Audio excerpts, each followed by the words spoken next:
ஜோவேல் 2வது அதிகாரம் 21வது வசனம். தேசமே பயப்படாதே, மகிழ்ந்து களிகூறு, கர்த்தர் பெரிய காரியங்களை செய்வார்.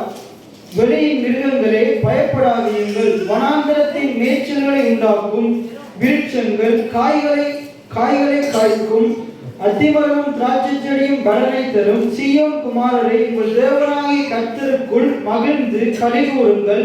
அவர் தக்கபடி உங்களுக்கு முன்மாரியை கொடுத்து உங்களுக்கு முன்மாரியையும் பின்மாரியையும் ஏற்கனவே வருஷிக்க பண்ணுவார். எத்தனை பேர் ஆமேன்னு சொல்றீங்க? நாங்க போன கிழமை கடந்த ஜனவரியிலிருந்து நாங்க கர்த்தரை நம்புகிறவன் செழிப்பான்ற அந்த தலைப்புல நாங்க வார்த்தைகளை தியானித்துக் கொண்டு வருகிறோம். போன கிழமையிலிருந்து நாங்க பார்க்கிறோம், ஆண்டவர் நமக்காக செழிப்பான ஒரு ஸ்தலத்தை ஆயத்தம் பண்ணி வைத்திருக்கிறார். எத்தனை பேர் ஆமேன்னு சொல்றீங்க? கர்த்தர் நமக்காக ஒரு காரியத்தை ஏற்படுத்தி வைத்திருப்பாரா இருந்தா அது நிச்சயமா நல்ல காரியமா தான் இருக்கும். எத்தனை பேர் ஆமேன்னு சொல்றீங்க?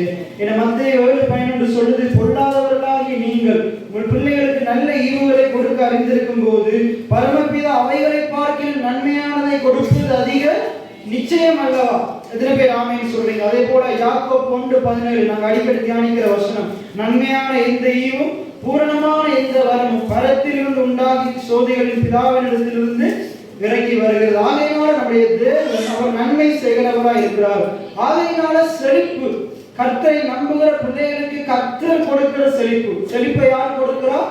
கர்த்தர் கொடுக்கிறார். கிருபையா கொடுக்கிறார், ஈவாக கொடுக்கிறார்.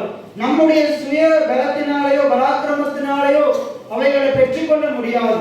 மகிழ்ச்சியை, சந்தோஷத்தை, சமாதானத்தை ஆண்டவர் ஏற்படுத்தின அந்த செழிப்பான வாழ்க்கையை நம்முடைய பலத்தினால சம்பாதிக்க முடியாது.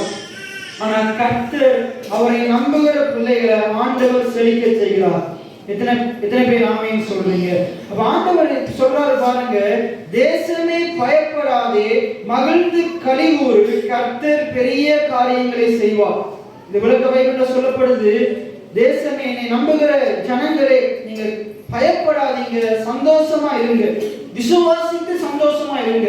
காரியங்கள், சூழ்நிலைகள் உங்களுடைய வாழ்க்கையில எதிர்மறையா நடக்கும் போதும் நீ சந்தோஷமா இரு, நீ மகிழ்ச்சியா இரு, நீ களிகூறு. நீ அப்படி களிகூறுவியா இருந்தா ஆண்டவர் என்ன செய்வார்? உனக்காக பெரிய காரியங்களை செய்கிறவரா இருக்கிறார். எத்தனை பேர் ஆமேன்னு சொல்றீங்க? இன்னைக்கு பாருங்க, நம்முடைய வாழ்க்கையில என்ன செய்யறோம்? நம்மளை அதிகமா நேசிக்கிற உறவுகள் நம்மளை விட்டு போகுது.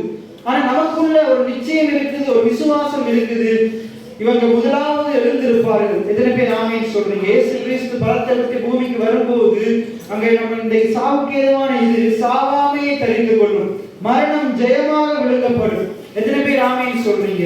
ஆகையினால கிறிஸ்தவருடைய வாழ்க்கையில மரணமே நேரிட்டாலும் அவன் பயந்து கொண்டு, கவலைப்பட்டு கொண்டு, கலங்கி கொண்டிருக்க கூடாது. வேதத்தில் ஆண்டவர் சொல்றாரு, நீங்க மரித்தவங்களுக்காக அழுது கொண்டிருக்க வேண்டாம் என்று சொல்றாரு. இனி அழிந்து போகிற ஆத்மாக்களுக்காக, அவங்களுக்காக ஜெபம் பண்ணுங்க. அந்த ஆத்மாக்கள் ரட்சிக்கப்படணும் என்று என்ன செய்யுங்க? அவங்களுக்காக வேண்டி அழுதுங்க ஆண்டவருடைய வார்த்தை சொல்லுது. இந்த இடத்துல ஆண்டவர் சொல்றாரு, தேசமே பயப்படாதே. ஒருவேளை உங்களுடைய வாழ்க்கையில பயப்படுகிறதுக்கு ஏதுவான காரியங்கள், கவலைப்படுகிறதுக்கு ஏதுவான காரியங்கள் நிறைய நடந்து கொண்டிருக்கலாம். ஆனா ஆண்டவர் சொல்றாரு, என்னை நம்புகிற ஜனங்களை பார்த்து ஆண்டவர் சொல்றாரு, என்னை நம்புகிற பிள்ளைகளே, நீங்க ஒன்றை குறித்தும் பயப்படாதீங்க, கவலைப்படாதீங்க, கர்த்தர் பெரிய காரியங்களை செய்வார். எத்தனை பேர் ஆமேன்னு சொல்றீங்க? இன்னைக்கு நாங்க பார்க்க போகிறோம், செழிப்பு நல்லது, அதை கர்த்தர் கொடுக்கிறார். செழிப்பு நல்லது, அதை கர்த்தர் கொடுக்கிறார். நாங்க எல்லாம் திருப்பிக் கொள்வோம்.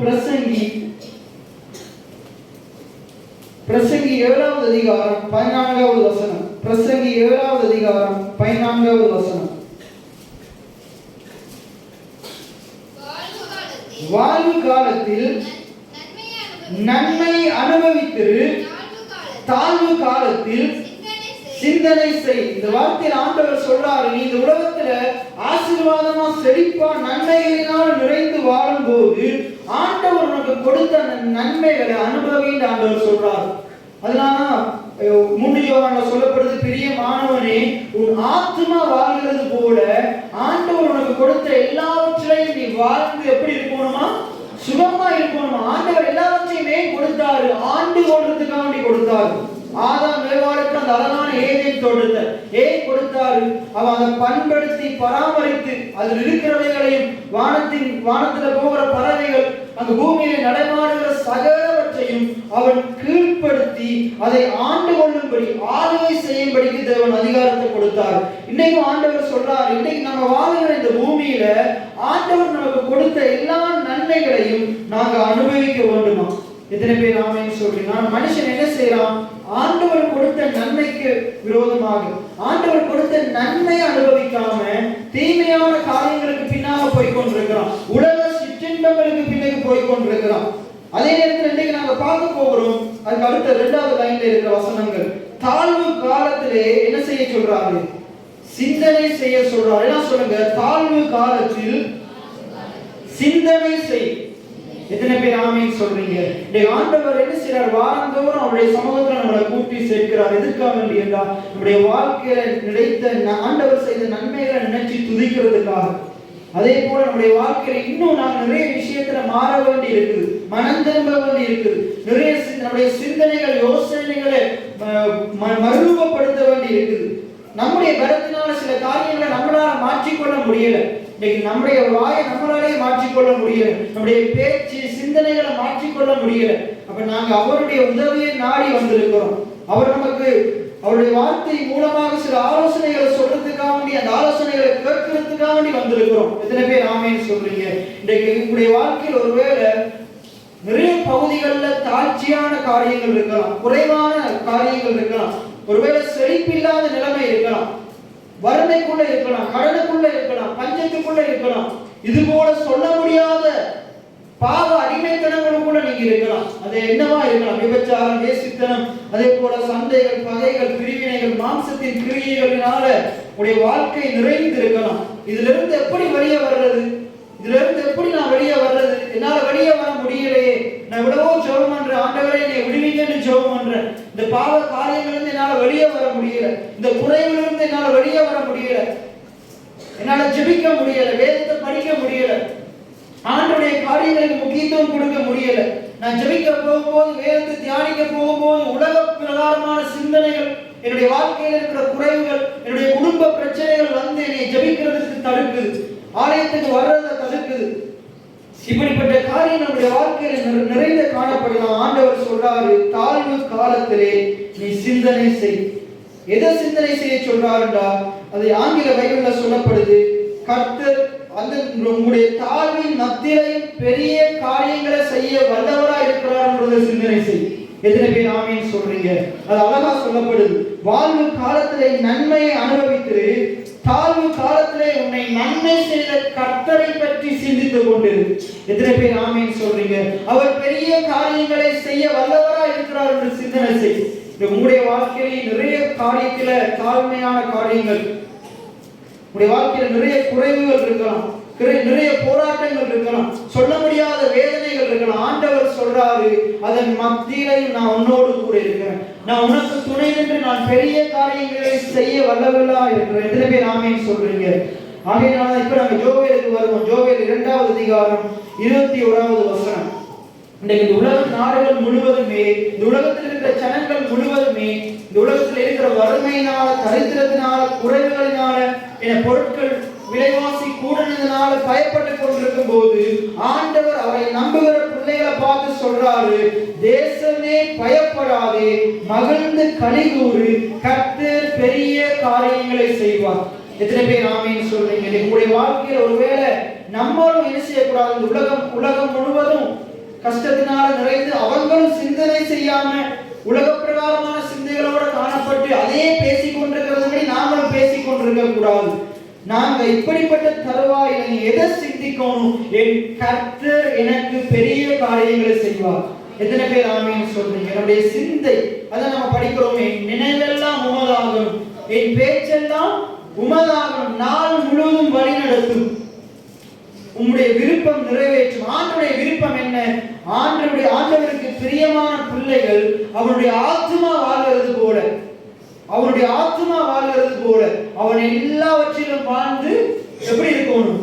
சுகமா இருக்கணும். நம்ம எல்லாவற்றிலும் வாழ்ந்து இந்த பூமியில சுகமா செழிப்பா இருக்கணுமா இருந்தா முதலாவது நம்முடைய ஆத்மா வாழணும். நம்முடைய மனது வாழும். நம்முடைய மனதுல சிந்தனைகள் கிறிஸ்துவின் சிந்தனையா இருக்கும். கிறிஸ்து எப்படி சிந்திக்கிறாரோ, அவருடைய சிந்தனைகள் எப்படி இந்த வேத வசனத்தில் எழுதி வைத்திருக்கிறாரோ, அதற்கேற்ற வகையில நாங்க சிந்திக்கிறவங்களா இருக்கும்.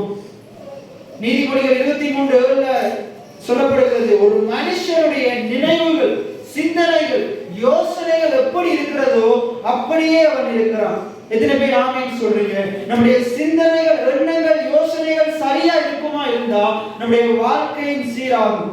எத்தனை பேர் விசுவாசிக்கிறீங்க? அதனாலதான் ரோமர்ல 12வது அதிகாரம் 2வது வசனத்துல சொல்லுது, தேவனுடைய பிரியமும் நன்மையும் பரிபூரண சித்தம் இன்னதென்று பகுத்தறியத்தக்கதாக உங்களுடைய மனம் புதிதாகிறது நாளை மறுரூபம் ஆகுங்கள். நம்முடைய வாழ்க்கையில குறைவுகள் நிறைந்திருக்கும் போது நாங்க உலக பிரகாரமா சிந்திக்கிறவங்களா இருக்கக்கூடாது. உலகத்துக்கு ஒத்த வேஷம் தருகிறவங்களா இருக்கக்கூடாது. சூழ்நிலைகள் எதிராக இருந்தாலும் நாங்கள் உலகத்தாரை போல சிந்திக்காம, உலகத்துக்கு ஒத்த வேஷம் தரிக்காம, குறைவுகள் மத்தியிலையும் சூழ்நிலைகள் எதிராக இருந்தாலும், மலை போல பிரச்சனைகள் இருந்தாலும் நாங்க எதை சிந்திக்கணும்? எது தேவனுக்கு பிரியமானது? தேவன் என்னை குறித்து வைத்திருக்கிற பிரியமான காரியம் என்ன? தேவன் எனக்காக ஏற்படுத்தின நன்மை என்ன? தேவனுடைய பரிபூர்ண சித்தம் என்ன? அது நமக்கு தெளிவா தெரியும். நான் இந்த உலகத்துல நல்லா இருக்கணும்னு நான் விரும்புறதை காட்டிலும் என் ஆண்டவர் அதிகமா விரும்புகிறார். எத்தனை பேர் ஆமீன் சொல்றீங்க? அதுதான் தேவனுடைய பரிபூர்ண சித்தமா இருக்கு. எத்தனை பேர் ஆமீன் சொல்றீங்க? கோலியாத்து இஸ்ரவேலரை முறியடிப்பதல்ல, இஸ்ரவேலர் கோலியாத்து முறியடிக்கணும் என்றுதான் கர்த்தருடைய சித்தம். ஆனா அந்த கர்த்தருடைய சித்தம் அந்த இஸ்ரவேல் படையினர் ஒருத்தருக்குமே விளங்கல. அந்த சவுல் ராஜாவுக்கு விளங்கவே இல்லை. ஆனா அந்த சின்ன பையன் தாவீதுக்கு விளங்குது. தாவீது சிறியவனா இருந்தாலும் அவருடைய சிந்தனைகள் ஆண்டவருடைய சிந்தனையா இருக்குது. எத்தனை பேர் ஆமீன் சொல்றீங்க? அதே போல நம்முடைய வாழ்க்கையை நாங்க சிறிய ஜனங்களா, எளிமையான ஜனங்களா இருக்கலாம். ஆண்டவர் இந்த எளியவர்களை கொண்டுதான் எதிர்பாராத காரியங்களை செய்ய ஆயத்தமா இருக்கிறார். எத்தனை பேர் ஆமீன் சொல்றீங்க? நாங்க நம்மளை ஒப்பு கொடுக்கும் போது, நம்முடைய மனதை ஒப்பு கொடுக்கும் போது கர்த்தர் அதை பண்படுத்தி நம்மளை கொண்டு பெரிய காரியங்களை செய்வார். எத்தனை பேர் ஆமீன் சொல்றீங்க? பாருங்க, ஆண்டவர் என்ன செய்யறாரு? நீங்க பழைய ஏற்பாடு முழுக்க நீங்க வாசிச்சீங்கன்னா, என்னால முடியாது, இது சரிப்பட்டு வராது சொல்றவனுடைய வாழ்க்கையில ஆண்டவர் போய் என்ன செய்யறாரு? நல்ல எண்ணங்களை விதைக்கிறார், நல்ல சிந்தனைகளை விதைக்கிறார், நல்ல சொப்பனங்களை விதைக்கிறார், அவருடைய திட்டத்தை விதைக்கிறார். உன்னால என்ன முடியும் என்று அவர் கேட்கல. உன்னால ஒன்றுமே முடியலாட்டியும் நான் உன்னோடு கூட இருந்து நான் உனக்கு செய்கிற காரியம் பயங்கரமா இருக்கும் என்று ஆண்டவர் சொல்றார். நீ பயப்படாத என்று சொல்றார். விசுவாசம் உள்ளவனா என்று சொல்றார். நான் உனக்கு துணை நிற்கிறேன் என்று சொல்றார். நான் வழக்கரம் முடித்து உன்னை நடத்துவேன் என்று சொல்றார். நான் உனக்கு போதித்து நீ நடக்க வேண்டிய வழியை உனக்கு நான் காட்டுவேன் என்று சொல்றார். நீ போகிற வழியில என் கண்கள் உன்னை விட்டு விலகாது இருக்கும். உண்மையை என் கண்களை வைத்து நான் தொடர்ந்து உனக்கு ஆலோசனை சொல்லிக் கொண்டே இருப்பேன் என்று சொல்றார். உன்னுடைய பாதைக்கு நானே வெளிச்சமா இருப்பேன். எத்தனை பேர் ஆமென் சொல்றீங்க? நான் தீபமா இருப்பேன் என்று சொல்றார். ஆகையால நீ ஒன்றை குறித்து கவலைப்படாது, நீ விசுவாசம் உள்ளவனாய் இரு. நான் உனக்காக பெரிய காரியங்களை செய்வேன். இன்னைக்கு ஆண்டவர் சொல்றார், உங்களுடைய வாழ்க்கையில தாழ்மையான காரியங்கள், இன்னைக்கு ஒருவேளை உங்களுடைய வாழ்க்கை கீழ்மட்டத்துல போய் கொண்டிருக்கிற மாதிரி இருக்குதா? இன்னைக்கு நீங்க வாழ்க்கையிலே நீங்க ஒரு தாழ்வு காலத்துல இருக்கிறீங்களா? நீங்க உங்களுடைய ஆண்டவரை குறித்து சிந்தனை செய்யுங்க. ஆண்டவர் உங்களுக்கு எதை செய்ய வல்லவரா இருக்கிறார்ன்றதை குறித்து சிந்தனை செய்யுங்க. எத்தனை பேர் ஆமென் சொல்றீங்க? நான் சொல்றேன், ஆண்டவர் இது மத்தியிலையும் பெரிய காரியங்களை செய்ய வல்லமையுள்ளவராய் இருக்கிறார். என்னைய செழிக்க செய்ய வல்லமையுள்ளவராய் இருக்கிறார். ஈசாக்க பஞ்சகாலத்துல ஆண்டவர் செழிக்க செய்தார். எத்தனை பேர் ஆமென் சொல்றீங்க? இன்னைக்கு சூழ்நிலைகள் ஒருவேளை இலங்கை தேசமே பஞ்சத்துல இருந்தாலும் கர்த்தரை நம்புகிறவன் செழிப்பால் தான் இருப்பான். எத்தனை பேர் ஆமென் சொல்றீங்க? அவனை ஆண்டவர் கையேந்த விட மாட்டார், அவனை தலைகுனியவும் விட மாட்டார். இப்ப தொடர்ந்து நம்ம வாசிக்க போறோம். யோவேல் 2வது அதிகாரம் 21வது வசனத்திலிருந்து, தேசமே பயப்படாதே, மகிழ்ந்து களிகூறு, கர்த்தர் பெரிய காரியங்களை செய்வார். வெளியின் மிருகங்களே பயப்படாதீங்கள், வனாந்தரத்தின் மேய்ச்சல்களை உண்டாகும். பாருங்க, வனாந்தரத்துல என்ன உண்டாகுமா? மேய்ச்சல் உண்டாகும். இஸ்ரவேல் ஜனங்கள் வனாந்தரத்துல போறாங்க. இஸ்ரவேல் ஜனங்களோட கையில வெள்ளை பொன் திரளா இருக்குது. ஆனா அவங்க ஆகாரம் வாங்குறதுக்கு கடைகள் இல்லை. என்றால் வனாந்திரம், அங்க தண்ணி இல்லை, ஏனென்றால் வனாந்திரம். ஆனால் வனாந்திரத்திலையும் போஷிக்கிற ஆண்டவர் ஒருவர் அவங்களோடு கூட இருந்தார். அவர்களை அழைத்த ஆண்டவர் அவர்களை போஷிக்க வல்லமையுள்ளவராய் இருக்கிறார். அவருடைய தாகத்தை தீர்க்க வல்லமையுள்ளவராய் இருந்தார். அவருடைய பிராணனை அழிவுக்கு காக்க வல்லமையுள்ளவராய் இருந்தார். அந்த போகிற வனாந்தரத்தில் எவ்வளவோ சர்ப்பங்கள், எவ்வளவோ விஷ பூச்சிகள் வந்தது. ஒரு இடத்துல சொல்லப்படுது, அவர்கள் காலில் அவருடைய செருப்பு தேயாம ஆண்டவர் அவ்வளவு வருஷம் நடத்தி கொண்டு போனார். எத்தனை பேர் ஆமேன்னு சொல்றீங்க? அவங்க நாளைய தினத்தை குறித்து கவலைப்பட வேண்டிய அவசியமே இல்லை. ஏன்னா அவங்களோடு இருக்கிற ஆண்டவர் பெரியவரா இருந்தார். ஆனா அந்த ஜனங்களுக்கு அறிவு இல்லை. அந்த ஜனங்கள் அறியாமையினால, தம்முடைய தேவன் எப்படிப்பட்டவர் என்ற உணர்வு இல்லாம இருந்ததுனால அவங்க புலம்பிக் கொண்டே போறாங்க. ஆண்டவரை முறுமுறுத்து கொண்டே போறாங்க. ஆண்டவர் கொடுத்த தாசனாகிய மோசேயை முறுமுறுத்து கொண்டே போறாங்க. அவங்க எதிர்மறையான காரியங்களை பேசிக்கொண்டே போறாங்க. மரணத்தை பேசிக்கொண்டே போறாங்க. வியாதியை பேசிக்கொண்டே போறாங்க. நாங்க எகிப்துல செத்து இருந்தா நலமா இருக்கும் என்று சொல்றாங்க. எங்களை சாகவா அழைத்து வந்தீங்கன்னு சொல்லிக்கொண்டே இருக்கிறாங்க. இன்னைக்கு நம்முடைய வாழ்க்கையில அநேக நேரங்கள்ல நாங்க இப்படித்தான் பேசிக் கொண்டிருக்கிறோம். அந்த இஸ்ரவேல் ஜனங்களை போல நம்மோடு இருக்கிற கர்த்தர் எப்படிப்பட்டவர் என்ற உணர்வு இல்லாம நாங்க என்னத்தை பேசிக் கொண்டிருக்கிறோம்? அந்த இஸ்ரவேல் ஜனங்களை போல பேசிக்கொண்டே இருக்கிறோம். நான் இன்னைக்கு உங்களுக்கு சொல்றேன், இந்த உதயபுரம் நாங்கள் வாழுகிற இந்த மன்னார் வனாந்தரம் போல இருந்தாலும், ஆதாரம் இல்லாம இருந்தாலும், நம்முடைய ஆதாரம் கர்த்தராய் இருக்கிறார். காலங்கள் மாறினாலும், சூழ்நிலைகள் மாறினாலும் கர்த்தர் மாறாதவராய் இருக்கிறார். அழைத்த தேவன் உண்மையுள்ளவராய் இருக்கிறார். எத்தனை பேர் ஆமீன் சொல்றீங்க? இஸ்ரவேல் ஜனங்களை 430 வருஷ அடிமைத்தனத்திலிருந்து அழைத்த ஆண்டவர் முடிவு பரியந்தம் நடத்தினது போல விசுவாசித்த காலம் யோசுவாவை அந்த வாக்குத்தத்தம் பண்ணப்பட்ட அந்த செழிப்பான கானானுக்குள்ள போகிறதுக்கு உதவி செய்த ஆண்டவர் உங்களை நடத்தி கொண்டு போவார். இந்த ஆண்டவர் நம்மிடத்தில் எதிர்பார்க்கிற காரியம் முடிவு பரியந்தம் நாங்கள் நம்முடைய விசுவாசத்திலே நிலைத்திருக்க வேண்டும் என்று ஆண்டவர் விரும்புகிறார். இன்னைக்கு நம்ம பாட்டு படிச்சோம், எத்தனைதான் இடர்கள் வந்தாலும், எத்தனை உபத்திரவங்கள் வந்தாலும், எத்தனை பாடுகள், கஷ்டங்கள், எதிர்மறையான சூழ்நிலைகள் வந்தாலும் நாங்க ஆண்டவர் மேல உள்ள விசுவாசத்துல நாங்க உறுதியா இருக்கணும். ஒன்று தீமோத்தேயுல எழுத பவுல் எழுதி வச்சிருக்கிறாரு, நான் விசுவாசிக்கிற ஆண்டவர் இன்னார் என்று நான் என்ன செய்திருக்கிறேன், அறிந்திருக்கிறேன். நான் போன நியூ இயர் நைட் ஆராதனைக்கு நான் பேசுறேன். நம்ம விசுவாசிக்கிற ஆண்டவர் நமக்கு ஒரு நிச்சயம் இருக்கும். என்ன நிச்சயம்? நான் விசுவாசிக்கிற ஆண்டவர் ஒரு உண்மையுள்ளவராய் இருக்கிறார். அவர் நம்பத்தக்கவராய் இருக்கிறார். அவர் மிகவும் நல்லவராய் இருக்கிறார். நன்மை செய்கிறவராய் இருக்கிறார். எத்தனை பேர் ஆமீன் சொல்றேன்? இன்னைக்கு நான் உங்களுக்கு சொல்றேன், அந்த ஆண்டவர் இன்றைக்கும் அவர் நல்லவராக தான் இருக்கிறார். அவர் நம்மை செழிக்க செய்ய வல்லமையுள்ளவராய் இருக்கிறார். இன்னைக்கு நம்ம ஆண்டவர் எதிர்பார்க்கிற காரியம், ஒரு சிறு பிள்ளையை போல கர்த்தரை நம்பும்.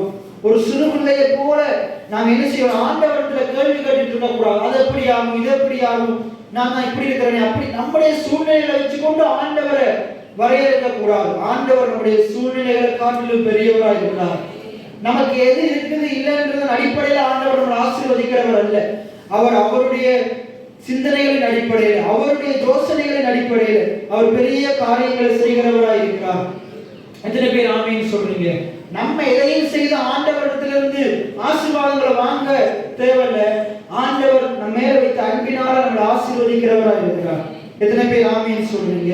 அப்ப பாருங்க, வனாந்திரத்திலே மேய்ச்சல்கள் உண்டாகும், விருட்சங்கள் காய்கள் காய்க்கும், அத்திமரமும் திராட்சை செடியும் பலனை தரும். எத்தனை பேர் ஆமீன் சொல்றீங்க? இந்த பூமி இன்னைக்கு பாருங்க, நிறைய பேர் இந்த உலகத்துல இந்த மன்னார்ல வாழ்றாங்க, இலங்கையில வாழ்றாங்க. பூமி அவங்களுக்கு நன்மையை கொடுக்காட்டியும் நமக்கு நன்மையை கொடுக்கும். எத்தனை பேர் ஆமீன் சொல்றீங்க? அவன் பைபிள் சொல்றது, அவன் செய்வதெல்லாம் வாய்க்கும். நீங்க இந்த பட்டணத்துல என்ன காரியங்களை, நன்மையான காரியங்களை, தேவனுடைய சித்தத்துக்கு ஏற்ற காரியங்களை செய்தாலும் அது நிச்சயமா வாய்க்கும். எத்தனை பேர் ஆமீன் சொல்றீங்க? அதை நீங்க பேசிக்கொண்டே இருக்கணும். நீங்க செய்கிற வேலைகள்ல ஆண்டவர் நல்ல வருமானத்தை தருவார், நல்ல பலனை தருவார், அது வாய்க்கும்.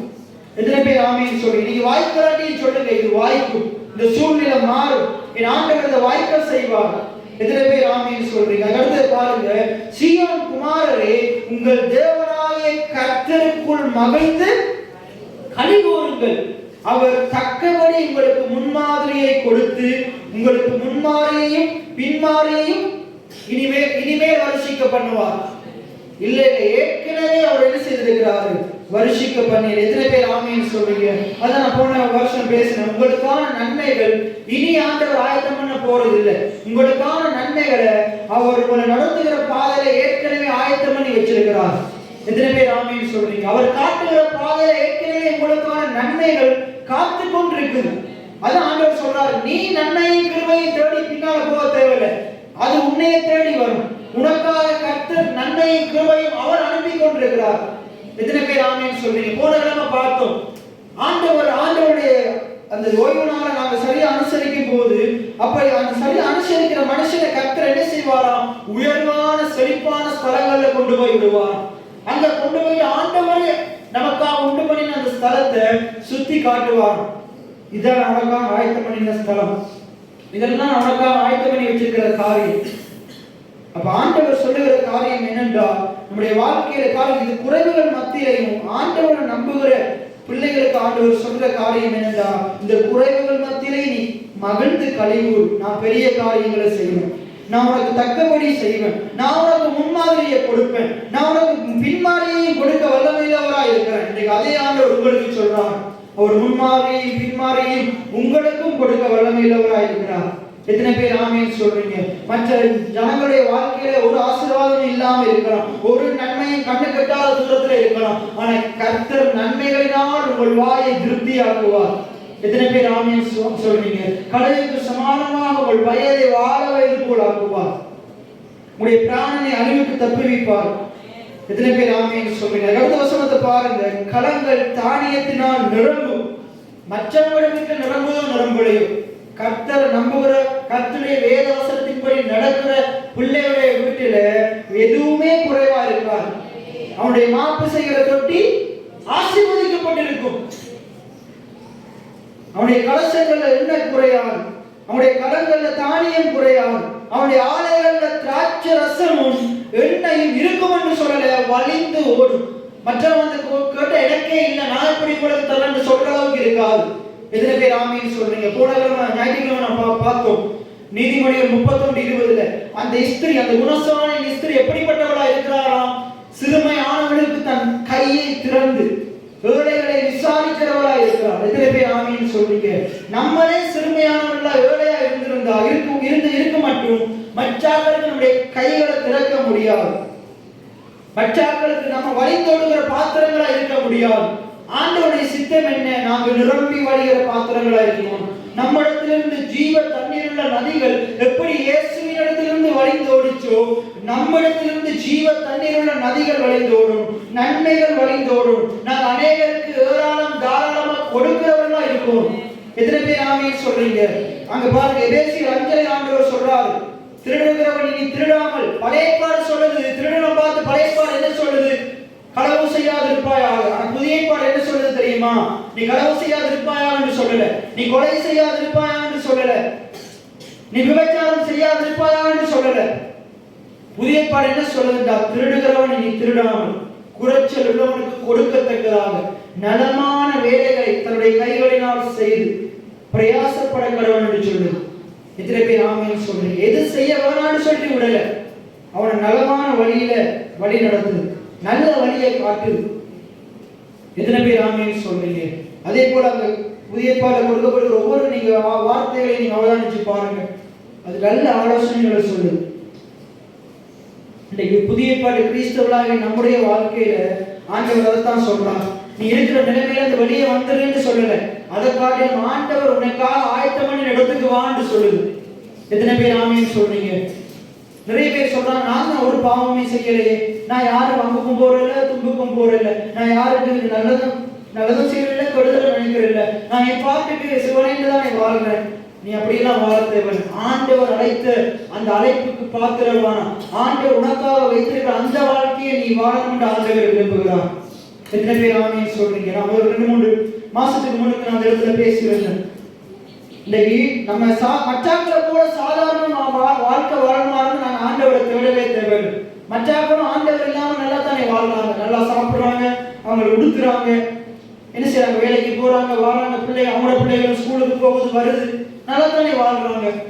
அவங்க விரும்பின மாதிரி டிவி பார்க்குறாங்க, விரும்பின மாதிரி என்ன செய்யறாங்க, மற்ற காரியங்களை பாவ காரியங்களை செய்து கொண்டு சாதாரணமா வாழ்ந்து கொண்டிருக்கிறாங்க. ஆனா நம்ம ஏன் ஆலயத்துக்கு வரணும்? ஏன் ஆண்டவர் நம்மளை அழைத்து வந்து அவருடைய வார்த்தையை கற்றுத் தர்றாரு? நம்ம அவங்கள கூட வாழக்கூடாது. நம்ம ஆண்டவருடைய திட்டத்தின் அடிப்படையில் உயர்தரமான வாழ்க்கையை வாழணும். நாங்க மலை மேல் உள்ள பட்டணமா இருக்கோம். எத்தனை பேர் ஆமென் சொல்றீங்க? மலை அடிவாரத்தில் இருக்கிற மச்சாக்களை போல இருக்கிற ஜனங்களா இருக்கக்கூடாது. ஆண்டோட வார்த்தை சொல்லுது, மலை மேல் உள்ள பட்டணம் மறைந்திருக்க மாட்டார். அது மச்சாக்களுக்கு முன்னுக்கு தன்னுடைய ஒளியை வீசிக்கொண்டே இருக்கும். எத்தனை பேர் ஆமென் சொல்றீங்க? அந்த தேசத்தை எல்லாரும் அண்ணாந்து பார்க்கத்தக்கதாக, அந்த மலை மேல் உள்ள பட்டணத்தை எல்லா ஜனங்களும் வியந்து பார்ப்பாங்க, பிரமிச்சு பார்ப்பாங்க. இன்னைக்கு உங்களை பார்த்து இந்த பட்டணத்தில் இருக்கிறவங்க பிரமிச்சு பார்க்கணும், வியந்து பார்க்கணும். இவ எப்படி செய்யறதெல்லாம் வாய்க்குது, இவருடைய பிள்ளைகள் எப்படி இவ்வளவு நல்லா இருக்கிறாங்க, இவன் எதை செய்தாலும் எப்படி வாய்க்குது. யோசேப்பு செய்யறதெல்லாம் வாய்ச்சது. அவன் ஆண்டவர் காரிய சித்தி உள்ளவனா வச்சிருந்தான். அநேகர் அவனை வியந்து பார்த்தாங்க. எத்தனை பேர் ஆமென் சொல்றீங்க? எல்லா யோசேப்புக்கு சொப்பனத்தில் ஆண்டவர் சொல்றாரு, எல்லா கதிர்களும் உன்னை வணங்கி நிற்கும் என்று சொல்றாரு. எத்தனை பேர் ஆமென் சொல்றீங்க? இன்னைக்கு நாங்க அப்படிப்பட்ட உயர்தரமான வாழ்க்கையை வாழணும். நேற்றைய தினத்துல அந்த வந்த ஒரு பாஸ்டர் சொன்னார், ஜெபமணின்னு சொல்லிட்டு போறார், இந்த மன்னாரே இந்த சபையை திரும்பி பார்க்கும், அந்த அளவுக்கு ஆண்டவர் உயர்த்துவார். எத்தனை பேர் ஆமென் சொல்றீங்க? எத்தனை பேர் ஆமென் சொல்றீங்க? நம்மளை குறிச்சு அநேக இடங்கள்ல என்ன செய்யுது, நல்ல செய்திகள் வெளியே வரும்.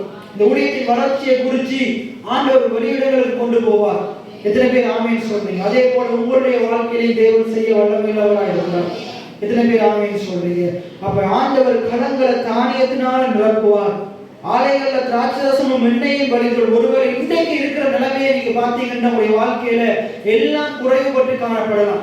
நீங்க காலம்புற வரும்போது கூடி சில காரியங்கள் குறைவா இருக்கும்போது நீங்க சோர்வோடு வந்திருக்கலாம். ஆனா இப்ப இருந்து இந்த நிமிஷத்துல இருந்து நீங்க வீடு போகும்போது நீ வரப்போற நாட்கள் வரைக்கும் நீங்க போயிட்டு சொல்ல போறீங்க, இந்த குறைவுகள் என் தேவன் தம்முடைய மகிமையின் ஐஸ்வர்யத்தின்படி இந்த குறைவுகளை நிறைவாக்குவார், இந்த குறைவுகளை நிறைவாக்குவார், இந்த குறைவுகளை நிறைவாக்குவார். எத்தனை பேர் ஆமென் சொல்றீங்க? என்னுடைய ஆலைகள்ல திராட்சை ரசம் வழிந்து ஓடும். இந்த வசனத்தை பேசிக்கொண்டே இருங்க, என்னுடைய எண்ணெய் வழிந்து ஓடும்.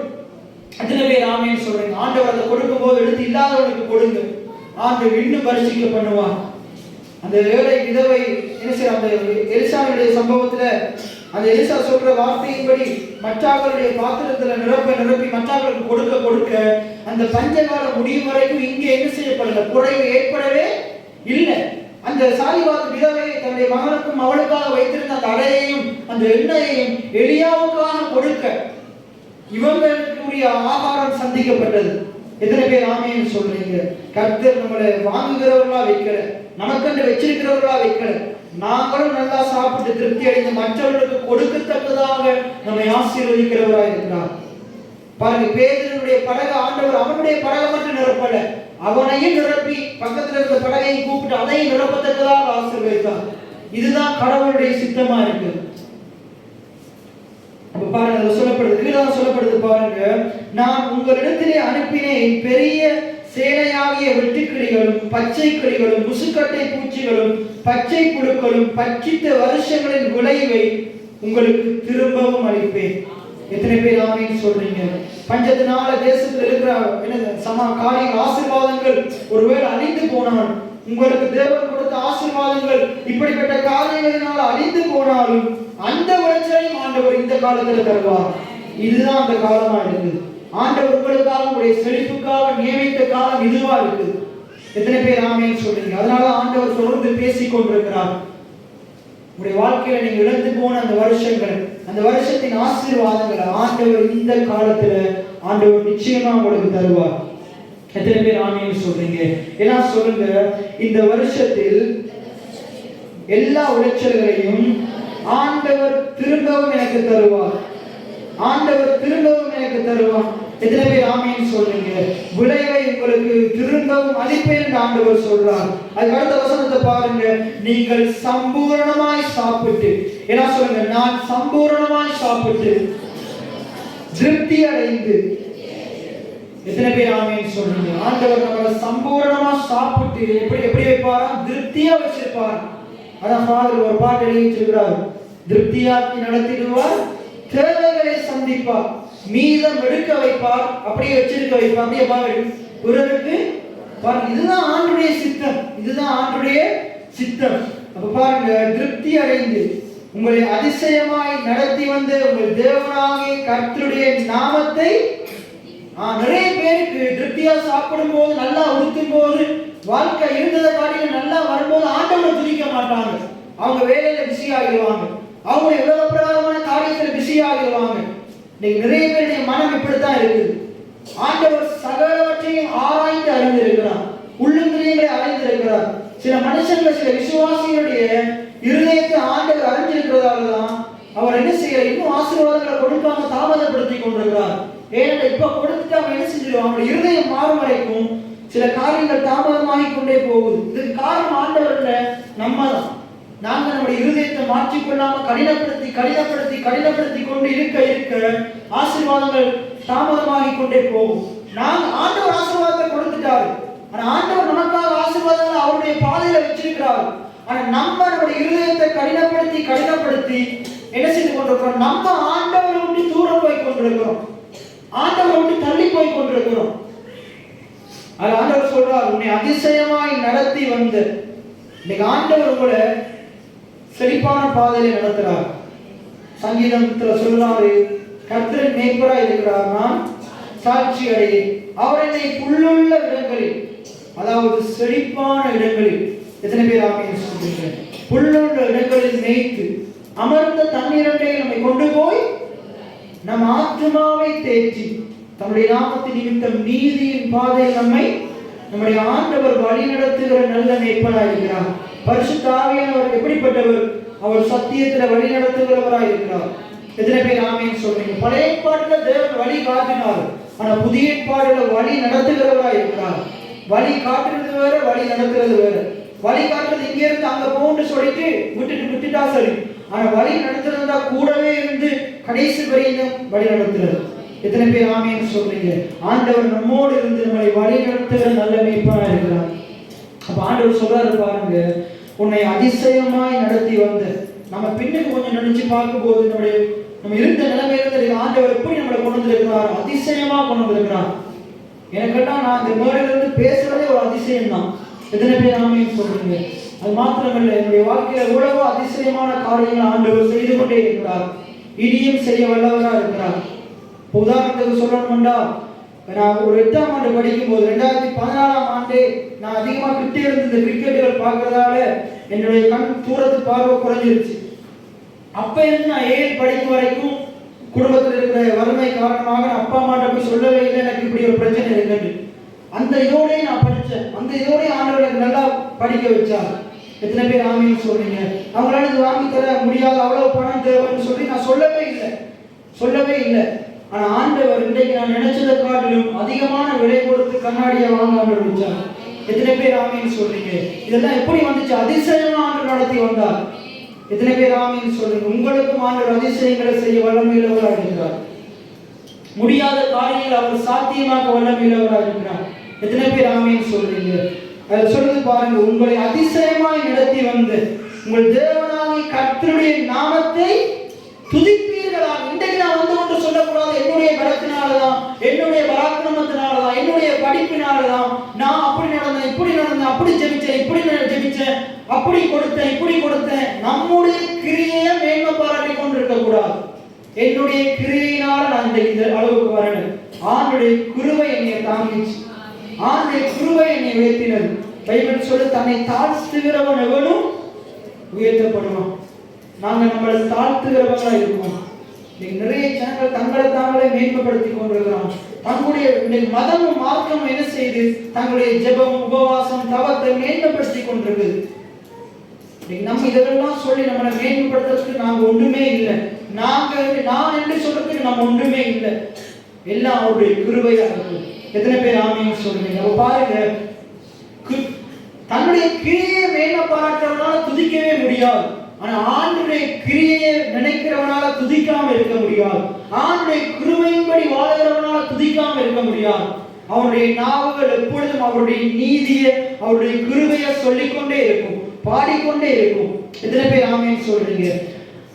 அடுத்த வசனத்தை பாருங்க, என் ஜனங்கள் ஒருபோதும் வெட்கப்பட்டு போவதில்லை. ஆண்டவருடைய பிள்ளைகளாகிய உங்களை ஆண்டவர் வெட்கப்பட விட மாட்டார், தலைமுனிய விட மாட்டார்.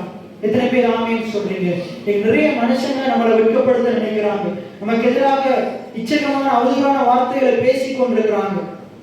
கர்த்தர் சூழ்நிலைகளை மாற்றுவார்.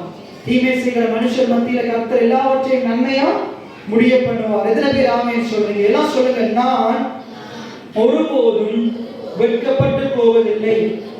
எத்தனை பேர் ஆமேன்னு சொல்றீங்க? என்னை ஆண்டவர் வெட்கப்பட விட மாட்டான். எத்தனை பேர் ஆமேன்னு சொல்றீங்க?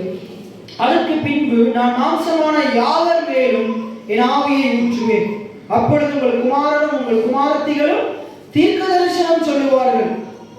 பாருங்க, ஆண்டவர் நம்முடைய பூமிக்குரிய வாழ்க்கையில் இருக்கிற குறைவுகளை நிறைவாக்கிட்டு பரிசுத்த ஆவியானவரை தர்றார். ஏன்? திரும்பவும் ஆண்டவர் கொடுத்ததை இழந்து போயிடக்கூடாது, ஆண்டவர் கொடுத்த ஆசீர்வாதங்களை இழந்து போயிடக்கூடாது. அதனால அவர் அவருடைய ஆவியை நமக்கு தர்றார். எத்தனை பேர் ஆவின்னு சொல்றீங்க? அதுல பாருங்க, சொப்பனங்களை தர்றார், தீர்க்க தரிசனங்களை தர்றார். வாலிபர்கள் தரிசனத்தை காண்பார்கள். வேதவசனம் சொல்லுது, தரிசனம் இல்லாத இடங்களிலே ஜனங்கள் சீர்கட்டு போவார்கள். பாருங்க, ஊழியக்காரன் மேல் அந்நாட்களில் ஆவியை ஊற்றுவேன். வானத்திலும் பூமியிலும் இரத்தம் அக்கினியும் புகை ஸ்தம்பங்களாக அதிசயங்களை காட்டுவேன். கர்த்தருடைய பெரிதும் பயங்கரமான நாள் வரும் முன்னே சூரியன் இருளாகவும் சந்திரன் இரத்தமாகவும் மாறும்.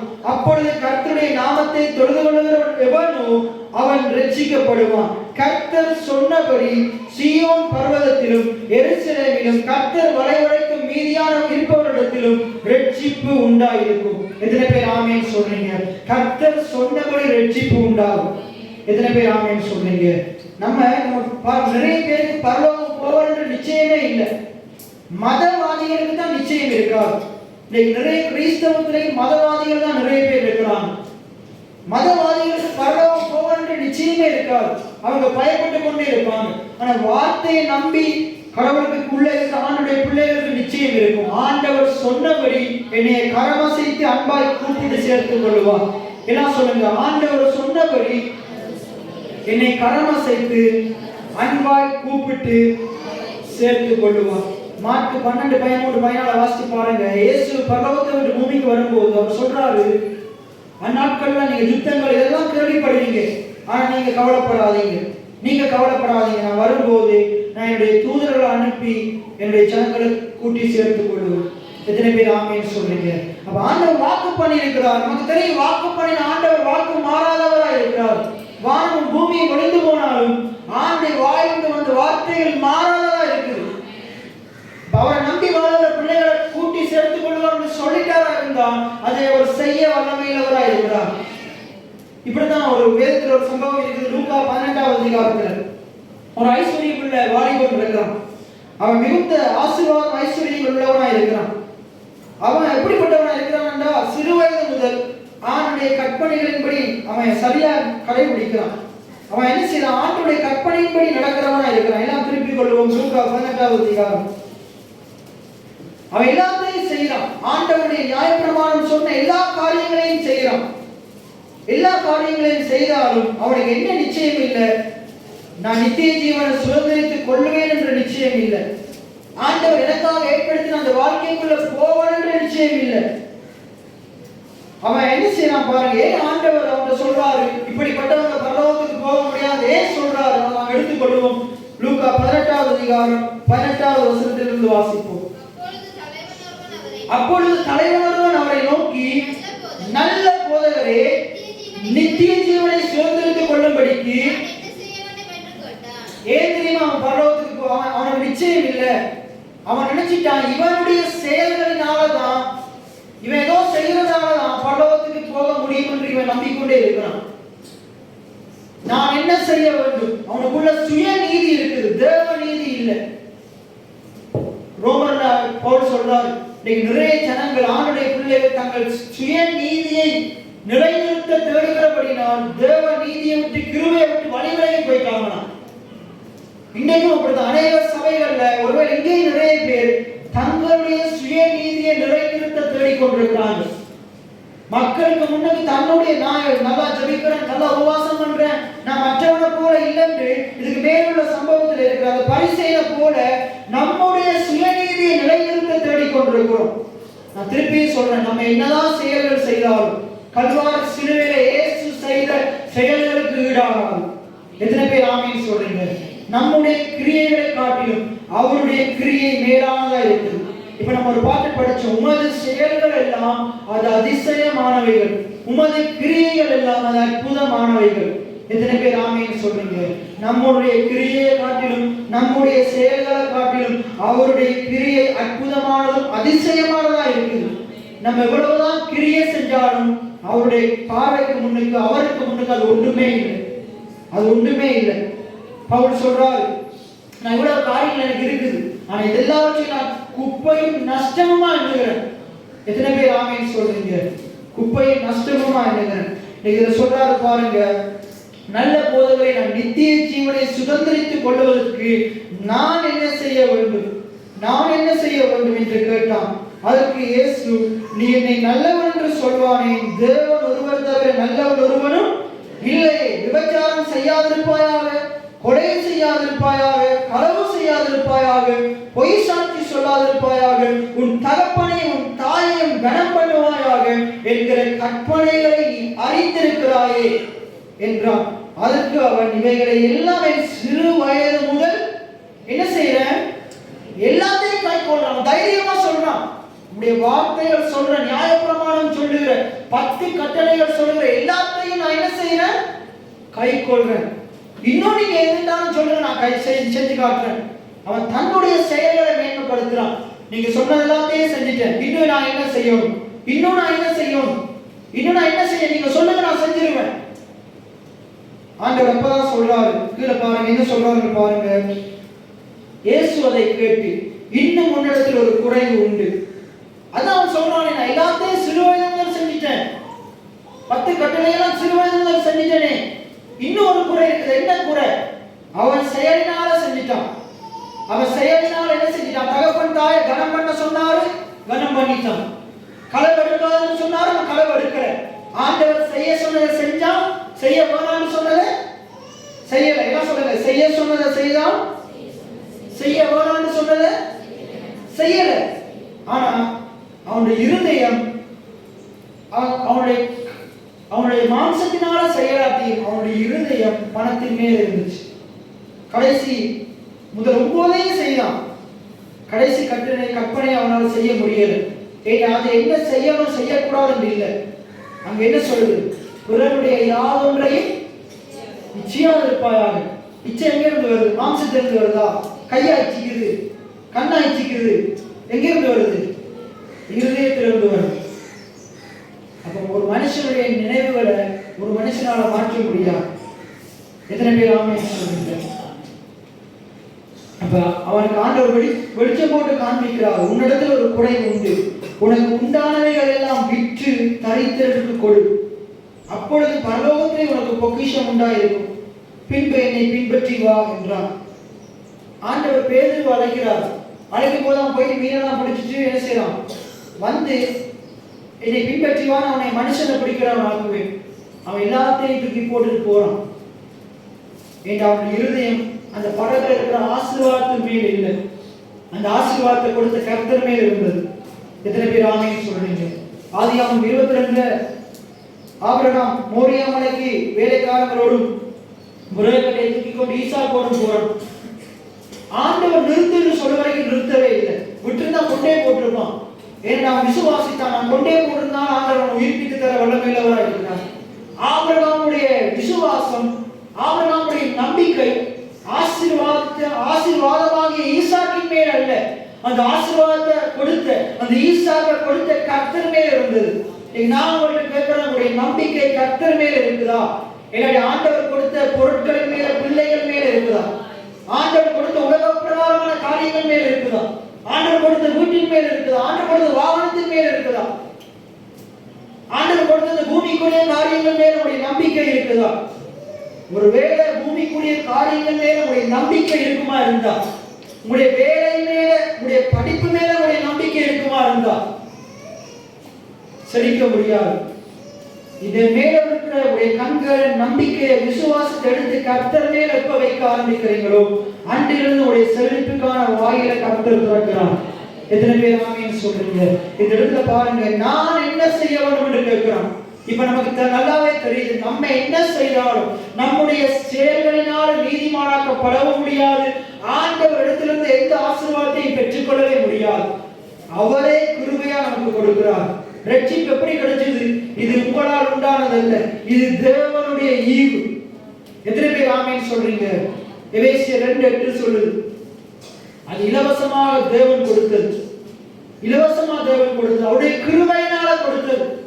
விசுவாசத்தை கொண்டு ரட்சிக்கப்பட்டீர்கள். இது உங்களால் உண்டானது, என்ன சொல்லுங்க, என்னால் உண்டானது அல்ல.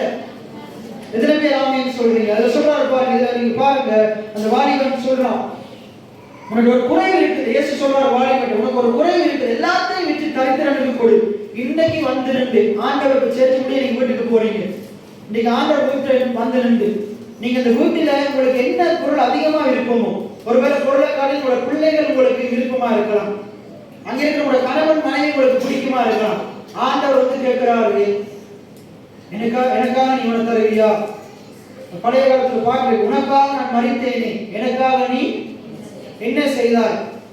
இப்ப ஆண்டவர் வந்து கேட்கிறாரு, நீங்க மாறி இவனை போல கேட்கிறீங்க, ஆண்டவரே நான் என்ன செய்யணும் சொல்லுங்க.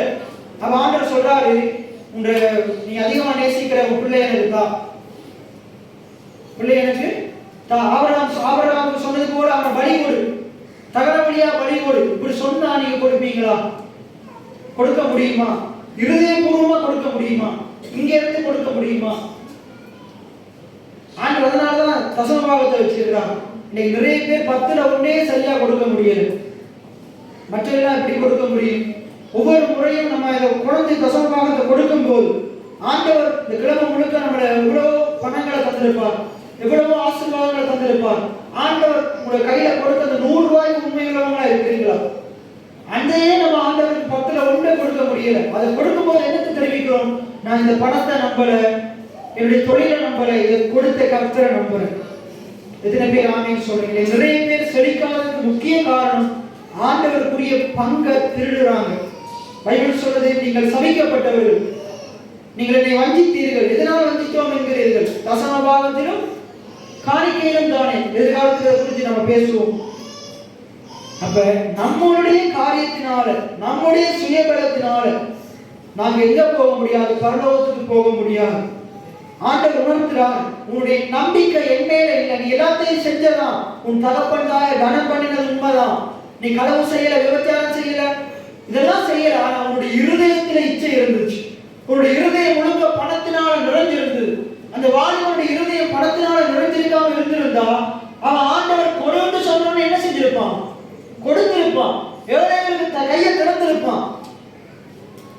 என்ன செஞ்சிருப்பான்? சிறுமையானவனுக்கு உதவி செஞ்சிருப்பான். ஆண்டவர் சொன்னதை தயக்கம் இல்லாம செஞ்சிருப்பான். ஆனா இங்க என்ன வருது? தயக்கம் உண்டாகுது. பாருங்க, தேவனிடத்திலிருந்து நாம் இதை கற்றுக்கொள்ளலாம். யோவான் 3:16 சொல்லுது, தேவன் தம்முடைய ஒரே பேரான குமாரனை விசுவாசிக்கிறவன் எவனோ அவன் கெட்டு போகாமல் நித்திய ஜீவனை அடையும்படிக்கு தேவன் தம்முடைய ஒரே பேரான குமாரனை நமக்காக விசுவாசிக்கிறவங்க ஒவ்வொருத்தருக்காக அவர் கொடுத்தார். அவர் கொடுத்தார், தந்தரினார். அவர் கொடுத்ததால நாங்க பெற்றுக்கொண்டோம். இன்னைக்கு ஆண்டவர் கிருபையா கொடுக்கிறாரு, நாங்க பெற்றுக்கொண்டோம். கிருபை கொடுக்கிறது, விசுவாசம் பெற்றுக்கொள்ளுது. விசுவாசத்தினால நீதிமான் பிழைப்பான். இன்னைக்கு பாருங்க, குமாரனை விசுவாசிச்சு நாவலாக அறிக்கை செய்து இருதயத்தில் விசுவாசிக்கிறதால ரட்சிக்கப்பட்டோம். அதே போல குமாரன் மூலமாக வேதம் சொல்லுது, ரோமர் 8:32 சொல்லுது, குமாரனையே கொடுத்தவர் மற்ற எல்லாவற்றையும் கூடாதிருப்பது எப்படி? நீங்க விசுவாசிக்கிறீங்களா? குமாரனை கொடுத்தவர் குமாரனோடைய செழிப்பை கொடுத்துட்டார். எத்தனை பேர் ஆமென் சொல்றீங்க? நம்முடைய செழிப்பு இயேசு கிறிஸ்துவுக்குள்ள இருக்குது. நம்முடைய ஆசீர்வாதம் இயேசு கிறிஸ்துவுக்குள்ள இருக்குது. நம்முடைய நன்மைகள் இயேசு கிறிஸ்துவுக்குள்ள இருக்குது. நம்முடைய ஜீவன் கிறிஸ்துவுக்குள்ள இருக்குது. யோவான் 6:63 சொல்லுது, அவர் ஆவியாயும் ஜீவனுமாயும் இருக்கிறார். எத்தனை பேர் ஆமென் சொல்றீங்க? அவருக்குள்ளதான் நம்முடைய ஜீவன் இருக்குது, நம்முடைய ஆசீர்வாதம் செழிப்பு இருக்குது, நம்முடைய வெற்றி இருக்குது. கிறிஸ்துவுக்குள் நம்மை வெற்றி சிறக்க பண்ணி எல்லா இடங்களிலேயும் அவரை நம்மை கொண்டு அவரை வெளிப்படுத்துகிற அந்த வாசனை வெளிப்படுத்துகிற தேவனுக்கு சோஸ்திரம்னு சொல்றார். 2 Corinthians 2:14 சொல்றார், கிறிஸ்துவுக்குள்ள நமக்கு வெற்றி மட்டும்தான் இருக்குது, நமக்கு ஜெயம் மட்டும்தான் இருக்குது. எத்தனை பேர் ஆமென் சொல்றீங்க? அப்ப இந்த ஐஸ்வர்யம் உள்ள வாலிபன் அவனுடைய நம்பிக்கை கர்த்தர் மேல இல்லை. நீதிமொழி 28 சொல்றது கர்த்தரை நம்புகிறவன் தான் செழிப்பான், தன் ஐஸ்வர்யத்தை நம்புகிறவன் விடுவான் அப்படின்னு பைபிள் சொல்லுது. இன்னைக்கு உங்கள்கிட்ட இருக்கிற காரியங்களை நம்புவீங்களா இருந்தா விழுந்து போயிடுவீங்க. ஆனா நீதிமான் கர்த்தரை நம்புகிறவனா இருக்கிறான். கர்த்தரை நம்புகிற நீதிமான் 7 தரம் விழுந்தாலும் அவன் மறுபடியும் எழுந்திருப்பான். எத்தனை பேர் ஆமீன் சொல்றீங்க? எத்தனை பேர் ஆமீன் சொல்றீங்க? அப்ப பாருங்க, அவன் அதிக ஐஸ்வர்யம் உள்ளவனா இருந்தபடினா இதை கேட்டபோது மிகுந்த துக்கம் அடைந்தான். மிகுந்த துக்கம் அடைந்தான். அவன் மிகுந்த துக்கம் அடைந்ததை இயேசு கண்டு இப்ப சொல்றார், ஐஸ்வர்யம் உள்ளவர்கள் தேவனுடைய ராஜ்யத்தில் பிரவேசிப்பது எவ்வளவு அரிதா இருக்கிறது. ஐஸ்வர்யவான் தேவனுடைய ராஜ்யத்தில் பிரவேசிப்பதை பார்க்கிறோம். ஒட்டகமானது ஊசியின் காதலை நுழைவது எளிதா இருக்கும். இப்ப நாங்க அதை கேட்கிறவங்க, அதை கேட்டவங்க கேட்கிறாங்க, அப்படியானால் யார் ரட்சிக்கப்படக்கூடும்? பக்கத்துல இருக்கிறார பார்த்து கேளுங்க, அப்படியானால் யார் ரட்சிக்கப்படக்கூடும்? ஆண்டவர் என்ன சொல்றாரு? என்ன சொல்றாரு? ஐஸ்வர்யம் தரித்திரமா இருக்கிறவன் ரட்சிக்கப்படுவான்னு சொல்றாரா? ஐஸ்வர்யம் இல்லாம இருக்கிறவன் ரட்சிக்கப்படுவான்னு சொல்றாரா? அவன் ஐஸ்வர்யம் உள்ளவனா இருந்தாலும் சரி, ஐஸ்வர்யம் உள்ளவனா இல்லாதையும் சரி, மனுஷனால இருக்கக்கூடாது. ஐஸ்வர்யம் உள்ள மனுஷனாலையும் கூடாது, ஐஸ்வர்யம் இல்லாம தரித்திரத்தில் இருக்கிற மனுஷனாலையும் கூடாது. ஒரு மனுஷனை ரட்சிக்க தேவனால மட்டும்தான் கூடும். எத்தனை பேர் ஆமீன் சொல்றீங்க? மனுஷனுடைய செயல்களினால ரட்சிப்பு இல்லை, இயேசு கிறிஸ்துவின் கல்வாரி சிலுவையினால ரட்சிப்பு. அந்த கல்வாரி சிலுவையில் இயேசு செய்த கிரியையை விசுவாசிக்கிற அந்த விசுவாசத்தினால தான் ரட்சிப்பு. ரட்சிப்பு ஆண்டவர் கிருபையா கொடுக்கிறார். எத்தனை பேர் ஆமீன் சொல்றீங்க?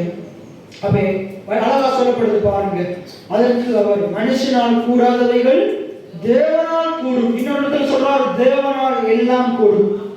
தேவனால தரித்திரத்திலிருந்து செழிக்க செய்யக்கூடும். வனாந்திரத்திலே மேய்ச்சல்களை உண்டு பண்ண தேவனால கூடும். திருப்தியாக்கி நடத்த தேவனால கூடும். உடைய தேவைகளை சந்திக்க தேவனால கூடும். மீதம் எடுக்க வைக்க தேவனால கூடும். உங்களை பிறகு கொடுக்கிறவனை மாத்த தேவனால கூடும். திருடுகிறவனை திருப்பி தொழிலிருந்து வெளியே கொண்டு வந்து நல்ல தொழில் செய்து முன்னேறி மற்றவனுக்கு கொடுக்கத்தக்கதாக மாற்ற எந்த மனுஷனாலேயும் முடியாது, தேவனால முடியும். கொலை செய்கிறவனை அநேக உயிர்களை காப்பாற்றுகிற ஸ்தானத்துக்கு கொண்டு போக தேவனால முடியும். அநேக பெண்களுடைய வாழ்க்கையை கெடுக்கிற விபச்சாரக்காரனை அநேக பெண்களை காப்பாற்றுகிறவனை மாற்ற தேவனால கூடும். பலவிதமான பீடி, சிகரெட்டு, கஞ்சா இப்படிப்பட்ட தேவையில்லாத ஆண்டவனுக்கு பிரியமில்லாத அந்த மனுஷனுடைய வாழ்க்கையை சரீரத்தை கெடுக்கிற அடிமைத்தனங்களிலிருந்து விடுவிக்க மனுஷனால முடியாது, மனுஷனுடைய செயல்திட்டத்தினால முடியாது, உலக பிரகாரமான படிப்பினால சிந்தனைகளினால முடியாது. இந்த வார்த்தையை அவனை விடுதலை ஆக்கும். தேவ ஆவியான விடுதலை ஆக்குவார். எத்தனை பேர் ஆமீன் சொல்றீங்க? ஒருவேளை இப்படிப்பட்ட நபர்கள் இந்த இடத்துல இருக்கலாம், பலவிதமான காரியங்களுக்கு அடிமைத்தனத்தில் இருக்கலாம். நீங்க அவங்களுக்காக ஜெபித்துக் கொண்டிருக்கலாம். நீங்க கர்த்தரை நம்புங்க, ஆண்டவர் நிச்சயமா விடுதலை ஆக்குவார். எப்படிப்பட்ட அடிமைத்தனமா இருக்கலாம், எப்படிப்பட்ட குறைவா இருக்கலாம், ஆண்டவர் விடுதலை ஆக்குவார். எத்தனை பேர் ஆமீன் சொல்றீங்க? அழகா சொல்லுது பாருங்க. அதுக்கு கீழே பாத்தீங்கன்னா, மனுஷனால் கூடாதவைகள் தேவனால் கூடும். இப்ப பேதுரு சொல்றாரு, நாங்கள் எல்லாவற்றையும் விட்டு உம்மை பின்பற்றினோமே.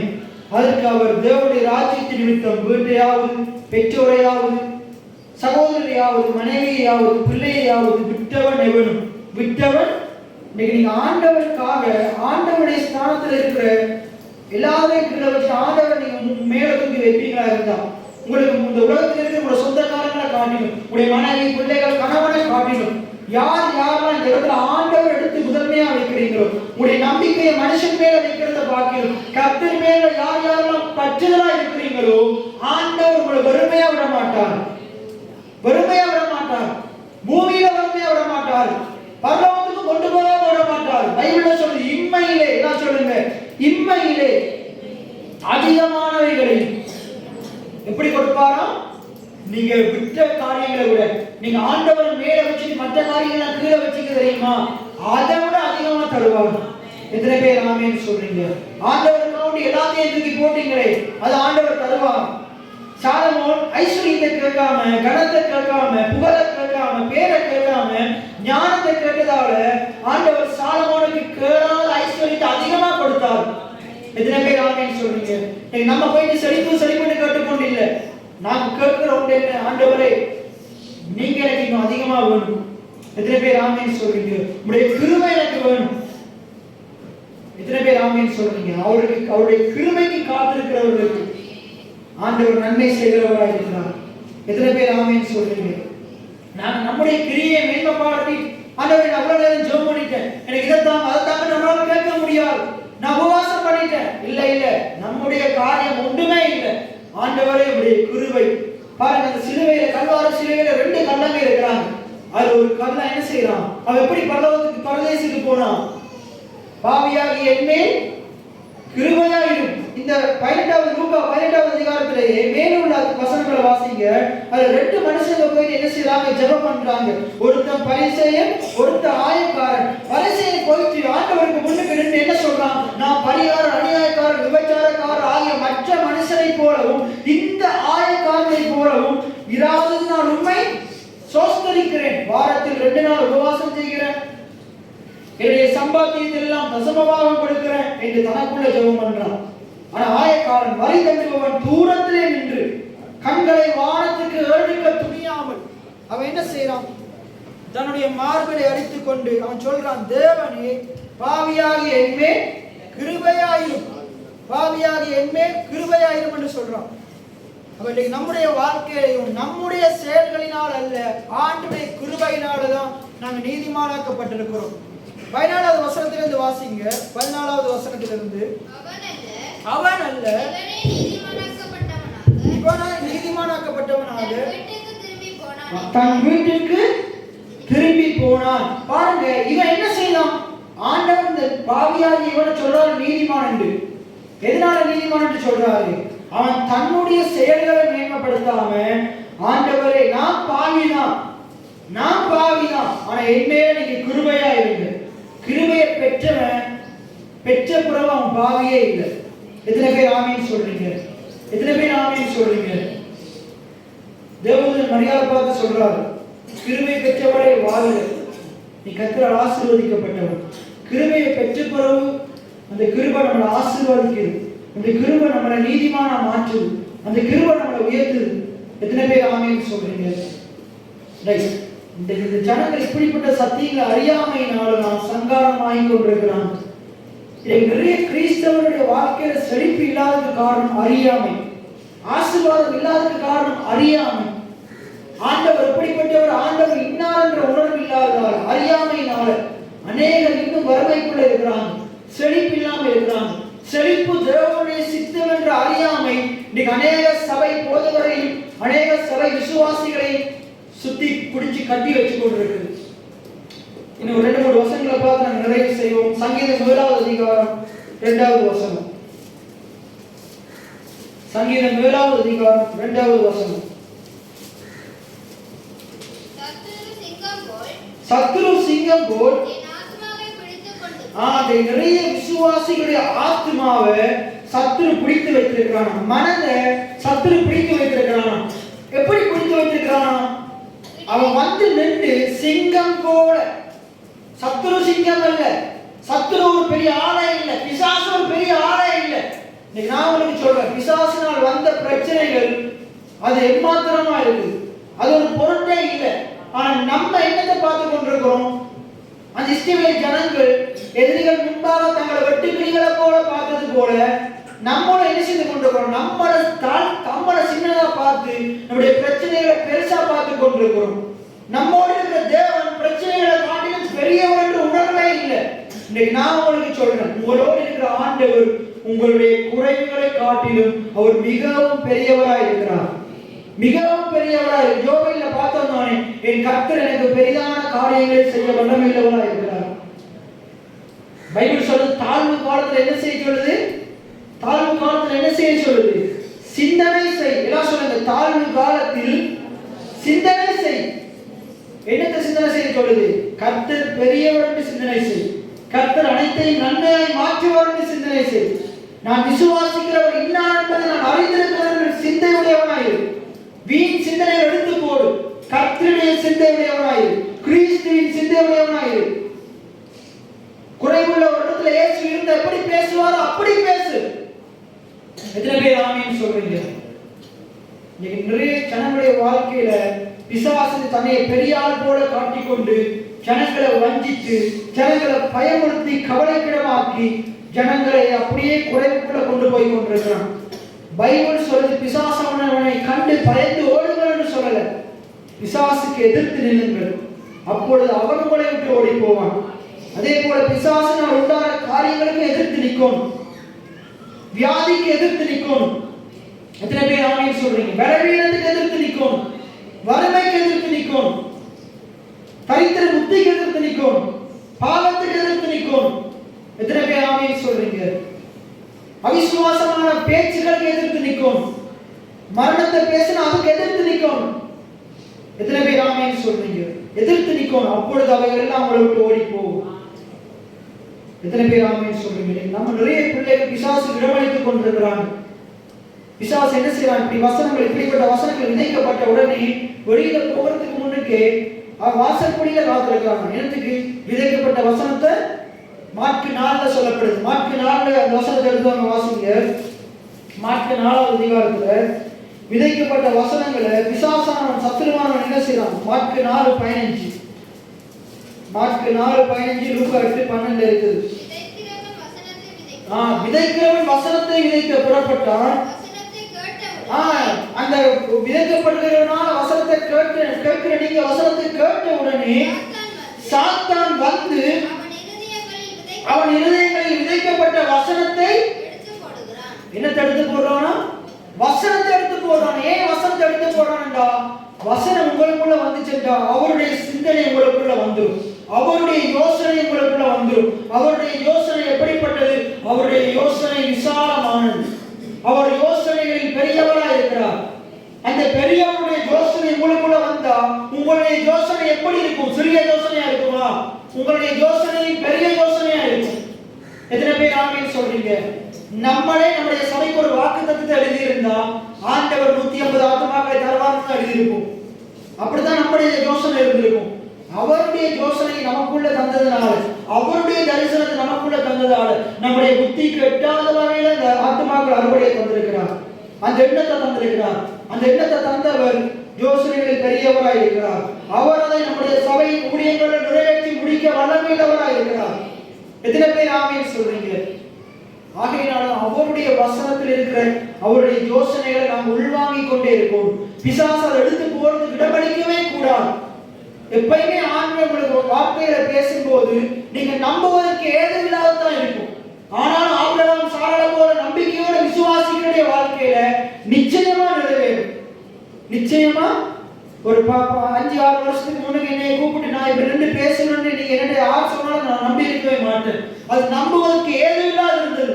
ஆனா கர்த்தர் இந்த இடத்துல கொண்டு வந்தார். அன்றைக்கு ஒருவேளை நீங்க நான் போதிக்கிற போதனைகள் நீங்க நம்புவதற்கு ஏதுமில்லாம இருக்கலாம். ஆண்டவர் அவருடைய வாழ்க்கையை நிறைவேற்றுவார். ஒரு 3 வருஷத்துக்கு முன்னாடி இந்த இடத்துல இருக்கிற ஒரு ஆள்கிட்ட நான் சொன்னேன், ஆண்டவர் உங்களுக்கு இப்படி ஒரு வாகனத்தை தருவார். அவங்க அன்னைக்கு என்னைய நக்கடிச்சாங்க, இது எப்படி ஆகும்? நான் அன்னைக்கு இருக்கிற வேலைக்கு வாங்க முடியுமா? ஆனா இன்னைக்கு அவன் சொல்றான், ஆண்டவர் அதற்காக பெரிய காரியம் எனக்கு தருவார். எத்தனை பேர் ஆமென் சொல்றீங்க? இன்றைக்கு அவனுக்கு விளங்கி இருக்குது. இன்றைக்கு நிறைய பேருக்கு இப்படிப்பட்ட போதனைகளை நம்பிக்கை இல்லாம இருக்கலாம். நான் ஒரு நாள் சொல்றேன், இடம் முழுவதும் ஆத்துமாக்கள் நிரம்பும். எத்தனை பேர் ஆமென் சொல்றீங்க? இந்த இடத்துல பாருங்க, இந்த இடத்தை இடிச்சு இன்னும் பெருசா கட்டளவு ஆண்டு மாத்துவான். ஆண்டு வழிவாசல்களை திறப்பார். நான் தரிசிக்கிறத பேசுறவன் அல்ல, விசுவாசிக்கிற தேவனை பற்றி பேசுகிறவனா இருக்கிறேன். எத்தனை பேர் ஆமென் சொல்றீங்க? இடங்கள் வாகனங்களினால் நிரம்பும். ஆண்டவர் செய்வார். அவர் ஒரு காரியத்தை சொல்லிட்டார் இருந்தால் அவர் செய்ய வல்லமையுள்ளவராக இருக்கிறார். இந்த இடத்துல தாகத்தோடு கேட்கிற விசுவாசிக்கிற உடைய வாழ்க்கையில செழிப்பை நிச்சயமா கட்டளையிடுவார். ஒருவேளை நீங்க போய்கொண்டிருக்கிற பாதை வனாந்தரமா இருக்கலாம். இன்னைக்கு நம்ம இருக்கிற இந்த இடங்கள் கொஞ்சம் வறுமையான நிறைஞ்ச வனாந்தரமான நிலமா இருக்கலாம். ஆனா இந்த இடத்துல நம்மோடு இருக்கிற ஆண்டவர் நம்மை செழிக்க செய்ய வல்லமையுள்ளவராக இருக்கிறார். எத்தனை பேர் ஆமென் சொல்றீங்க? இவைகளையே சிந்தித்துக் கொண்டிருங்க. தாழ்வு காலத்திலே சிந்தனை செய். இன்னைக்கு அதை மனதில் வச்சுக் கொள்ளுங்க. உங்களுடைய வாழ்க்கையில இப்படிப்பட்ட குறைகள், தாழ்வான காலங்கள் எப்பொழுது வந்தால் அந்த டைம்ல நீங்க இருந்து ஆண்டவரை பற்றி மட்டும் சிந்தனை செய்யுங்க. உங்களுடைய குறைகளை நினைச்சு சிந்தனை செஞ்சு கொண்டிருக்காதீங்க. உங்களுடைய சூழ்நிலைகளை குறித்து, உங்களுக்கு எதிராக வருகிற மனுஷங்களை குறித்து சிந்திக்காதீங்க. அந்த மனுஷர்களிடத்தில் உங்களை விடுவிக்கிற கர்த்தரை குறித்து சிந்தனை செய்யுங்க. இப்ப நம்ம பார்த்தோம் 7:2 வாசித்து முடிங்க, அதோட நாம் நிறைவு செய்வோம். சங்கீதம் 7:2 வாசித்து நிறைவு செய்வோம். சத்துரு சிங்கம் போல ஆத்துமாவை பிடித்துக் கொண்டு போய் விடுவிக்கிறவர் இல்லாமையால் அதை கூறாதபடிக்கு என்னை தப்புவியும். சத்துரு என்ன செய்யறானா, தன்னை ஒரு பெரிய ஆள் போல காட்டிக்கொண்டு நம்முடைய மனதை, ஆத்மாவை, சிந்தனையை, யோசனையை எடுத்துக்கொண்டு போய் அதுல இருக்கிற நல்ல விஷயங்களை, உயர்தரமான காரியங்களை பீறி போறதுக்கு பார்க்கிறானா.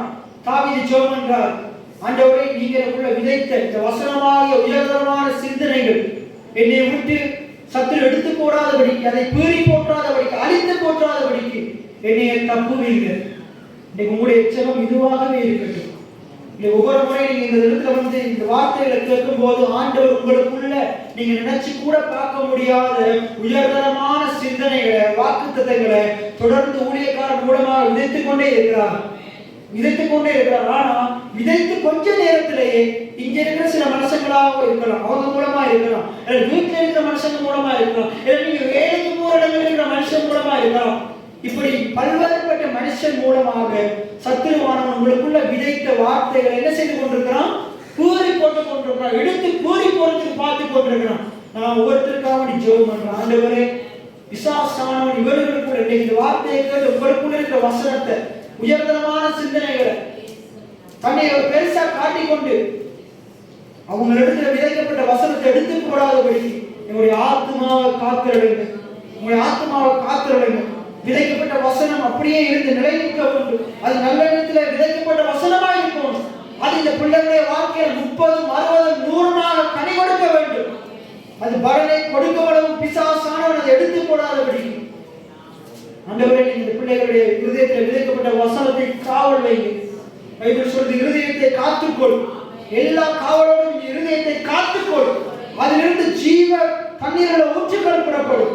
எத்தனை பேர் ஆமீன் சொல்றீங்க? இருதயத்தை காத்துக்கொள்ளுங்க, பிசாசுக்கு இடம் கொடுக்காதீங்க. விதைக்கப்பட்ட வசனத்துல அது இருதயத்திலே வாயிலே இருந்து கொண்டே இருக்கட்டும். இவைகளையே தியானித்துக் கொண்டிருங்க.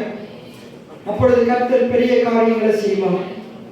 அப்படி நாம் அனைவரும் எழுந்திருந்தவர்களாக சற்று நாங்கள் கேட்ட வார்த்தைகள், நாங்கள் ஜெபம் பண்ணுவதற்கு முன்பதாக கேட்ட வார்த்தையை சற்று நினைவில் கொண்டு வருவோம்.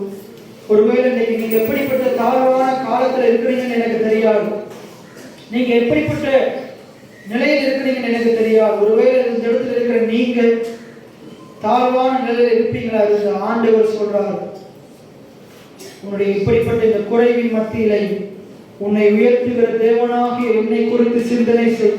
என் மகளே, என் மகளே, என்னை குறித்து சிந்தனை செய்.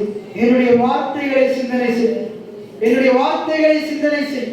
இவைகளையே தியானித்துக் கொண்டிருப்பாயாக, இவைகளையே சிந்தித்துக் கொண்டிருப்பாயாக. இவர்கள் கண்ணை விட்டு பிரியாது இருப்பதாக உன் இருதயமாக பழைய எழுதிக்கொள்.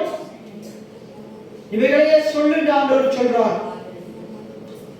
இந்த வார்த்தைகளை சொன்ன நான் வாக்கு மாறாத தெய்வமா இருக்கிறேன். அதை உன்னுடைய வாழ்க்கையில நிறைவேற்ற நான் வல்லமையுள்ளவரா இருக்கிறேன். உன்னுடைய வாழ்க்கையில குறைவுகள் இருக்கும் போது கர்த்தர் எவ்வளவு பெரியவர் என்பதை நினைத்து பாருங்கள். உன்னுடைய சூழ்நிலைகளை பார்த்து கவலைப்படாதீங்க, பயப்படாதீங்க. கர்த்தர் உங்களுக்காக பெரிய காரியங்களை செய்வார். கர்த்தர் எனக்காக பெரிய காரியங்களை செய்வார். உங்களுக்காக எவ்வளவோ அதிசயமானதை செய்திருக்கிறார். இனியும் செய்ய வல்லமையுள்ளவரா இருக்கிறார், செய்ய வல்லமையுள்ளவரா இருக்கிறார். கடந்ததை நினைத்து கலங்காதே, நடந்ததை மறந்து விடு. கடந்ததை நினைத்து கலங்காதே, நடந்ததை மறந்து விடு. கர்த்தர் புதியதை செய்திடுவார், இன்றே நீ காண்பாய். கர்த்தர் புதியதை செய்திடுவார், இன்றே நான் காண்பேன், இன்றே நான் காண்பேன். கலங்கிடவே மாட்டேன், கலங்கிடவே மாட்டேன். சொல்லுங்கள்,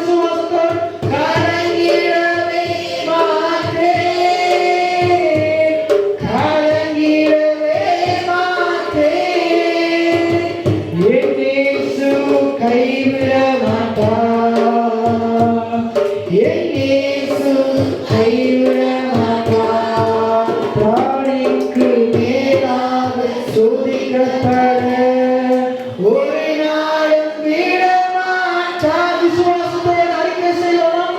பிராணிக்கு மேலாக சோதிக்கப்பட ஒரு நாளும் விட மாட்டார். தாங்கிடும் தருவார். தப்பிச் செல்ல வழி செய். விசுவாசத்தோடு சொல்லுமா. தாங்கிடும் தருவார். நிச்சயமா தப்பிச் செல்ல வழி செய்வார். என்னை தப்பிச் செல்ல வழி செய்வார். நான் தப்பிச் செல்ல வழி செய்வார். கலங்கிடவே மாட்டேன். கலங்கிடவே மாட்டேன். கலங்கிடவே மாட்டேன். கலங்கிடவே மாட்டேன். என் இயேசு கைவிட மாட்டார். என் இயேசு கைவிட மாட்டார். அன்பான இயேசுவே, இந்த காலை வேளைக்காக நன்றி, ஒரு வார்த்தைக்காக நன்றி. எங்கள் குறையெல்லாம் கிறிஸ்து இயேசுக்குள்ளே 2000 ஆண்டு நிறைவாக்கி ஒரு வசனத்தை உறுதிப்படுத்தி என்னை பலப்படுத்துகிற கிறிஸ்து எல்லாவற்றையும் தேவன் தன்னுடைய அவர்களுக்கு ஏற்ற காரியங்களை செய்து முடித்து அதை வார்த்தையை விசுவாசித்து அப்பா கர்த்தருடைய வார்த்தை நடக்கிற உத்தம மார்க்கத்தார் பாக்கிய இரவு பகல் இந்த பிள்ளைகள் வாசிக்க உதவி செய்ய வந்திருக்கிற பிள்ளைகள் யாராரு பலவீனத்தோடு வியாதியோடு இருப்பதான பூர்ணமான சுகத்தை கொடுங்க. ஆயுசு நாட்களை கூட்டி கொடுங்க அப்பா. மானானது நீரோடு வாஞ்சிக்கிறது போல நாங்களுடைய வாஞ்சிக்கிற வார்த்தையை நேசிக்கிறவர்களுக்கு சமாதானம் உண்டு. சமாதானத்தோடு வெற்றியோடு வாழ்க்க நாங்கள் அநேக வாழ்க்கையை கொடுக்க எங்கள் குறையெல்லாம் நிலவாக்கி எங்களை நீதிமானாக்கி எங்களை ஆசீர்வாதமாய் மாற்ற வேண்டும்படியாக துதிக்கிறோம். இந்த காலை வேளையில் அந்த ஒவ்வொருவரையும் ஆண்டவரே நீங்க ஆசீர்வதிங்க. நம்முடைய தேவனுடைய குமாரனாகிய இயேசு கிறிஸ்து கிருபையும் பரிசுத்த ஆவியின் இயேசு வருகை மட்டும் நாங்கள் வார்த்தையிலே நிலைத்து செழிப்பாய் வாழ கர்த்தர் எங்களுக்கு உதவி செய்வாராக. என் ஆத்துமாவே கர்த்தரை ஸ்தோத்திரி. என் முழுவதுமே பரிசுத்த நாமத்தை ஸ்தோத்திரி. என் ஆத்துமாவே கர்த்தரை ஸ்தோத்திரி. அவர் சகல பங்காரங்கள்